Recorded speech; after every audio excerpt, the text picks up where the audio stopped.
Wannan labari ne mai cike da darasi, wanda in dai har ka saurari wannan labarin tabbas sai ka ɗauki wani abu da ke cikinsa. Akwai wani talaka mai suna Salisu, wanda talaka ne tukub, ba shi da cin yau balle na gobe, amma saboda tausayinsa da kuma irin adalcin da yake yi wa marasa galihu, da ƙarshe ya zama mai arziki. Akwai wani mutum mai suna Salisu, wanda yake zaune a wani ƙauye. Salisu mutum ne talaka wanda ba shi da samun yau barantana na gobe, amma yana raba dukkan dukiyarsa ga marasa galihu. Wata ranar safiya Salisu yana gona.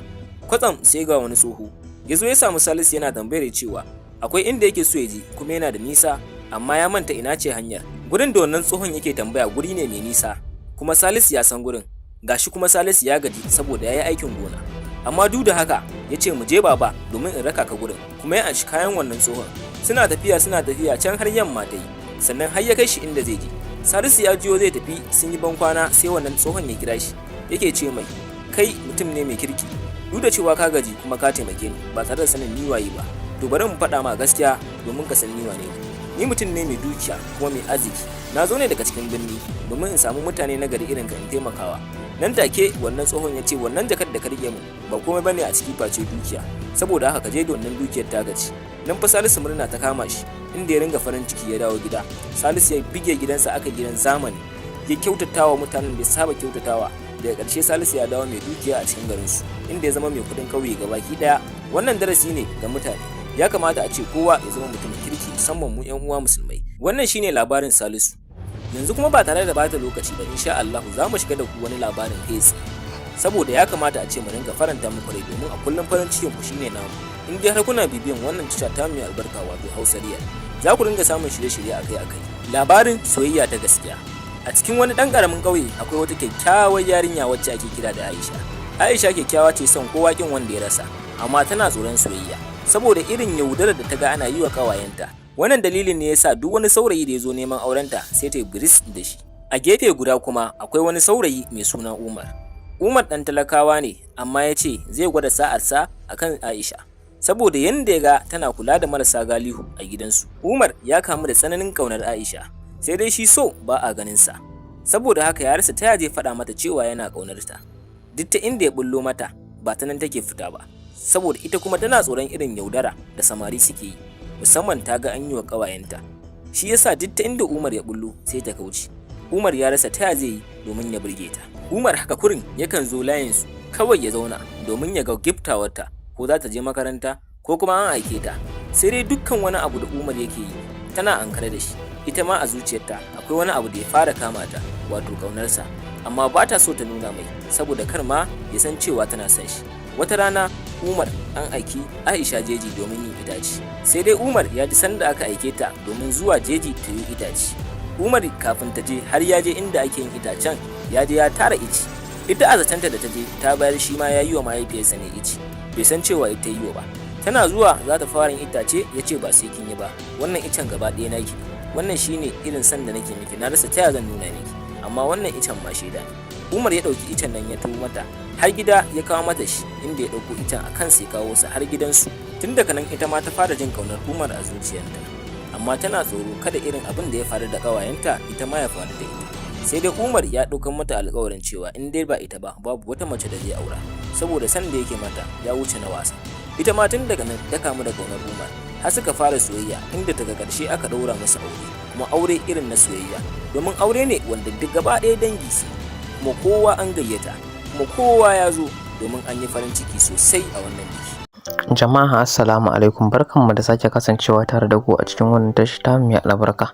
Labarin da zamu kawo muku a yau shine labarin Maryamu.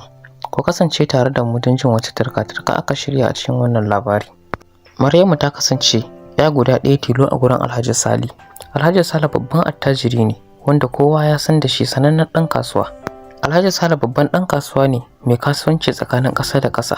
Yau yana Dubai, gobe yana London, jibi yana Afghanistan da sauran ƙasashen duniya, Larabawa da Turawa. Babu inda Alhaji Sali bai zaga ba. Alhaji Sali ya kasance yana da mata guda ɗaya tilo wacce yake matuƙar so a rayuwa kamar ransa. Sunanta Maryamu. Alhaji Sali ya so Maryam sosai fiye da rayuwarsa, amma sai dai kash Allah bai rubuto za su yi tsawon rayuwa tare ba. Bayan sun yi aure da shekara 2, sai Allah ya sa Maryamu ta samu juna biyu. Alhaji Sale ya yi matuƙar farin ciki, inda ya ji kamar ya ɗauki Maryamu ya goya. farin cikinsa bai ɓuya ba, ya yi kyaututtuka marasa adadi kama daga makota, 'yan uwa da abokanan arziki. Babu wanda Alhaji Sale bai kyautatawa ba. Bayan kimanin watanni 7 ne ya rage saura wata 2 Maryamu ta haihu. Alhaji Sale ya ɗauke ta suka tafi can ƙasar Ingila domin a can yake so Maryamu ta sauka. Bayan da suka shafe watanni 2 ne a ƙasar Ingila, Maryamu ta kamu da ciwon naƙuda. Sun yi ƙoƙari sosai wurin zuwa asibiti da wuri. Haka likitoci sun yi ƙoƙari sosai da ganin sun ceci Maryamu da abin da yake cikinta. Amma sai dai kash, duk ƙoƙarin likitoci ya tashi a banza tunda sun ceci ɗan cikinta ne, amma Maryamu ta riga mu gidan gaskiya. Alhaji Sale ya yi kuka sosai, inda cikin rashin ƙwarin gwiwa ya ɗauko gawar matarsa da 'yarsa suka dawo ƙasa Najeriya.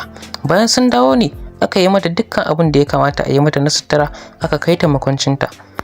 Alhaji Sale ya shiga mummunan yanayi yadda har ya so ya taɓa kasuwancinsa sakamakon rasuwar matarsa. Amma da ke Alhaji Sale mutum ne mai ilimi mai sanin ya kamata, a wannan lokaci iliminsa ya mai amfani saboda ya yi dangana ya miƙa Ubangiji lamarinsa, inda ya dawo hayyacinsa. Bayan wani lokaci Alhaji Sale ya mayarwa da 'yarsa suna Maryamu, tsohuwar matarsa da ta mutu, wato mahaifiyar Maryama. Alhaji Sale ya yanke cewa ba zai ƙara yin aure ba tunda matarsa ta rasu. Haka ya ɗauko 'yan aiki kala-kala don kula da Maryama, mata da maza. Maryama ta samu dukkanin gata, na mahaifiya ne kawai bata samu ba, amma kai baka ce mata ya rashin uwa ba. Kasancewar Alhaji Sale ya tsaya tsayin daka don ganin ya bawa Maryama dukkan wani farin ciki na rayuwa. Haka Maryama ta taso tun tana 'yar ƙarama cikin kulawa da tarairaya a koda yaushe daga mahaifinta da sauran masu kula da ita. Maryama ta samu gata ta kowace fuska, babu irin gatan da Maryama bata samu ba. Bayan Maryama ta kai lokacin da za a sa ta a makaranta, Alhaji Sale ya ɗauke ta ya kai ta makaranta kurkusa, inda zai dinga zuwa da kansa yana ɗauko 'yarsa.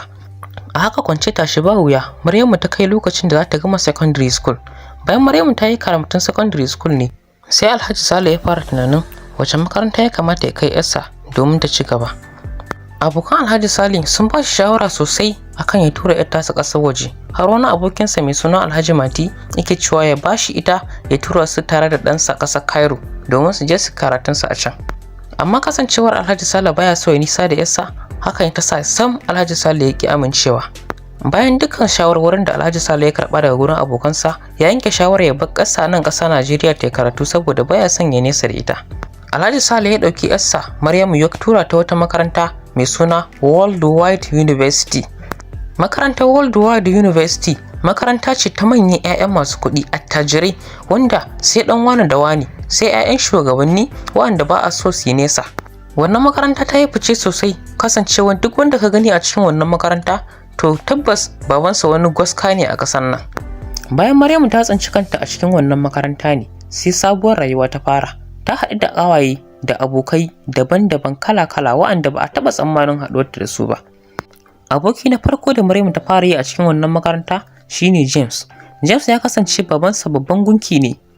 Kasancewar babansa babban ɗan siyasa ne mai suna Sanato Audu Makama. Shi dai Audu Makama ba musulmi bane, Kiristan ne wanda ya fito daga kudancin Najeriya. Bayan Maryamu sun shafe wani lokaci tare da James, suna mutunci sosai yadda baka tunani.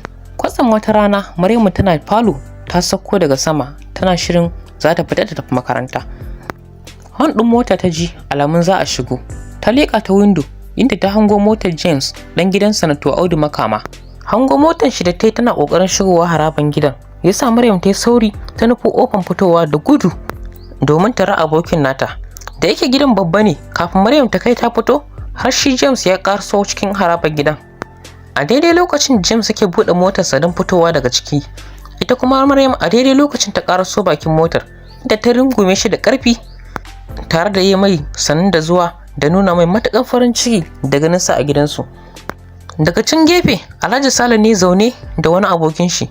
Alhaji Sale da ke can gefe yana hanga abin da yake faruwa, ya yi matuƙar mamaki sosai, kasancewa bai taɓa ganin hakan a tare da yarsa ba.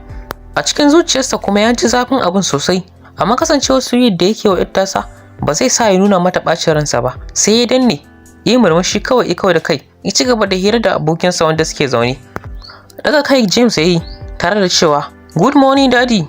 Alhaji Sale ya dago kai tare da mai "Morning, how are you my son?" James bai mayar da wata amsa ba. Maryamu ta ja shi, "Zo mu tafi, daddy sai na dawo." Maryamu ta faɗa. Bayan James ya juya motar shi ne a cikin haraban gidan, sun juya sun fita. Kai wasu makaranta ke da wuya. Bayan James ya je inda suke faka mota ya ajiye motar shi. Maryamu tana fitowa daga mota, sai ji ta daga bayanta an ce, "Good morning." Cikin mamaki, Maryamu ta juya bayanta don ganin wane ne yake mata sallama haka. Tana juyawa ta ga wani farin bature. Maryamu ta yi mamaki sosai, amma mamakinta bai hana ta maimai da gamsuwar da ya mata ba. Ta ce, "Hello, good morning." Babban abin da ya ba wa Maryamu mamaki ko shine, a cikin wannan makaranta, wannan bature bai taɓa kula kowa ba, kasancewa ya kasance ɗan ambasadar ƙasar Ingila wanda yake nan Najeriya, mai suna Richard Wilson. Wannan matashin bature ya kasance yana rayuwa a makarantar, amma baya da ko aboki, kasancewan duka abokansa suna waje. Bai taɓa ƙulla alaƙa da wani bahaushe ko wani yare a cikin wannan makaranta ba, kasancewan ya fi gane alaƙa da abokansa na waje, turawa 'yan uwansa.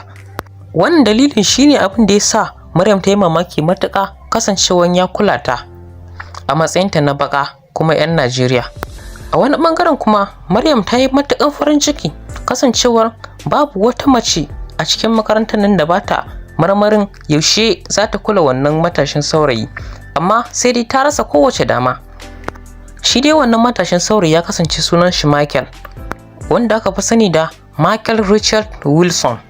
A wannan makaranta idan ka ga Michael yana mu'amala da wani baki, to ce ne wani ne daga cikin lakcarorinsu, amma daga sauran ɗalibai kuwa babu wanda Michael yake mu'amala da shi. Bayan kamar sakanni 30 sai Michael ya ƙaraso inda Maryamu take a bakin mota a tsaye. A cikin ranta cike da mamaki, wannan wani dalili ne ya sa Michael ya kula ta yau. Bayan ƙarasowar Michael ya ɗaga kai sosai ya kalli Maryam ya ce, "Wow, so awesome." Ya yabe ta sosai. Maryam ta ji wani girman kai ya ƙara fasa ta. Dama Maryam yarinya ce mai ji kai.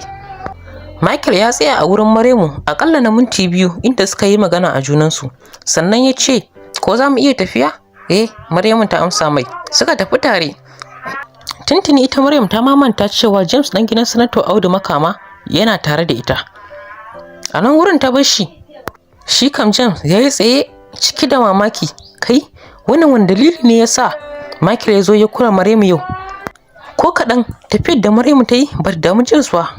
Amma abin da yake matuƙar yawo a zuciyarsa shine, menene dalilin da ya sa Michael ya kula Maryam har ya ja ta suka tafi tare. Sun yi tafiya aƙalla ta minti 5 kafin su je daidai inda ya su rabu. Kasancewa da Michael da Maryamu ba department ɗinsu ɗaya ba, haka zalika ba yadda za su ɗauki lecture tare. Bayan Maryamu ta shiga aji ne da kamar minti 5, can an jima sai ga James ya biyo ta. Ina zuwa ya samu wuri ya zauna a kusa da ita. "Maryamu, me ya faru? Me Michael yake ce miki?" Yake aika mata tambaya. Sai ta murmushi. "Me yake damun ka ne? Na ga ka gaba ɗaya a zarazane." James ya ce, "Dan Allah bar wasa, faɗa min me ya faru. Ban taɓa tunanin cewa Michael zai biyo ki a wannan lokacin ba, saboda bai taɓa kula kowa a makarantar nan ba fa. Amma ya aka yi biyo ki har kuka tafiya tare, ko kun yi shiga cikin mutane tare da ke biji ba?" Sai ta yi dariya. "Hau, kana mamaki kenan." To jama'a, laifin daɗin ka arewa. A nan muka kawo muku ƙarshen kashi na 1. Ku biyo mu a kashi na 2. Idan har kuna buƙatar ci gaban wannan labari, to ku danna mana next a comment section. Mun gode. Kada ku manta, ku taɓa mana subscribe, kana ku taɓa mana alamar ƙararrawa domin samun sababbin shirye-shiryenmu da zarar mun ɗora. Mun gode.